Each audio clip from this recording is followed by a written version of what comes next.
বিসমিল্লাহির রহমানির রহিম। প্রিয় লিসনার্স, আজকে আমার আলোচনা বিষয়বস্তু হচ্ছে গীবত বা পরনিন্দা। প্রত্যেকটি মানুষ চায় সমাজে সুখে শান্তিতে বেঁচে থাকতে। ব্যক্তি চায় সমাজে প্রত্যেকটি মানুষের কাছ থেকে সম্মান ও ভালোবাসা লাভ করতে। কারণ মানুষ সামাজিক জীব। সমাজে বেঁচে থাকতে হলে যেন সবার সাথে সুসম্পর্ক গড়ে উঠুক, এটি প্রত্যেক ব্যক্তি প্রত্যাশা করে। একটি সুস্থ সমাজে যদি কোনো শিশু জন্মগ্রহণ করে তাহলে শিশুটি মানসিকভাবে উন্নতি লাভ করে, কিন্তু এর বিপরীত হলে শিশুরা ধ্বংসের মুখে চলে যায়। মূলত একটি সুন্দর সমাজ ধ্বংসের মূল কারণ হলো গীবত বা পরনিন্দা। সমাজে যারা একটু নীরব প্রকৃতির হয়, গীবতের শিকার হয়, তারা মিথ্যা অপবাদে পতিত হয়। এতে সমাজে খুব দুঃখজনক ঘটনা ঘটে। তাই ইসলাম গীবত বা পরনিন্দাকে কঠোরভাবে নিষেধ করেছে। কেননা মানুষের একটি স্বভাব হলো তার অবর্তমানে বিভিন্ন সমাজের মানুষের কাছে সে ব্যক্তি নিন্দা করা। এইসব নিন্দনীয় কাজ ব্যক্তির কোনো কানে গেলে বা ব্যক্তি শুনতে পারলে ব্যক্তি খুব কষ্ট পায়। যে সমাজে গীবত বেশি হয় সে সমাজে মারামারি, গালাগালি, খুনাখুনি বৃদ্ধি পায়।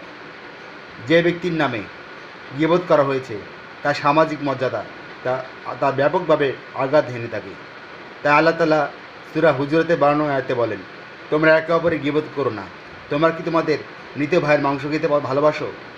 মূলত আমাদের বাংলাদেশ সমাজে গীবত করার অস্বাভাবিকভাবে বেড়ে যাচ্ছে। এর মূল স্থান হল দোকান ও বাজার। আমাদের প্রিয় নবী হযরত মুহাম্মদ সাল্লাল্লাহু আলাইহি ওয়াসাল্লাম বলেছেন, পৃথিবীর সবচেয়ে নিকৃষ্টতম স্থান হলো বাজার। অথচ আমরা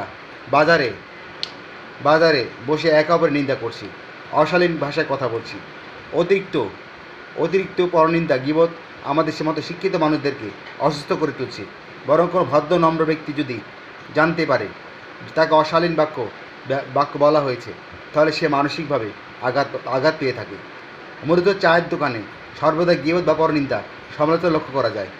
এক্ষেত্রে একজন ভদ্র মানুষ নিম্ন শ্রেণীর মানুষের সাথে বসতে অস্বস্তি বোধ করে, কারণ সেই ভদ্র ব্যক্তির আত্মমর্যাদা রয়েছে।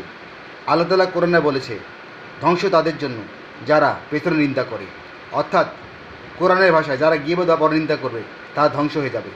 তা আমাদের উচিত গীবত করা থেকে বিরত থাকা, সৎ পথে চলা, অসৎ পথ থেকে বিরত থাকা, মানুষকে সৎ কাজের পরামর্শ দেওয়া এবং অসৎ কাজ থেকে নিজেকে বিরত রাখা, 5 ওয়াক্ত নামাজ জামাতের সাথে আদায় করা, কোরআন তেলাওয়াত করা, দান সদকা করা, এই কাজগুলো নিয়মিত করতে পারলে পরনিন্দা করা থেকে আমরা নিজেদেরকে বিরত রাখতে পারব। সুতরাং আসুন আমরা গীবত বা পরনিন্দা থেকে নিজেদেরকে বিরত রাখি। এটা একটি সুন্দর সমাজ গঠনের জন্য আমরা একটি সম্মিলিতভাবে এটি উদ্যোগ গ্রহণ করি। তো এই কামনা করে আমার ছোট আলোচনা শেষ করছি। ভালো লাগলে কমেন্ট করবেন। আল্লাহ হাফেজ।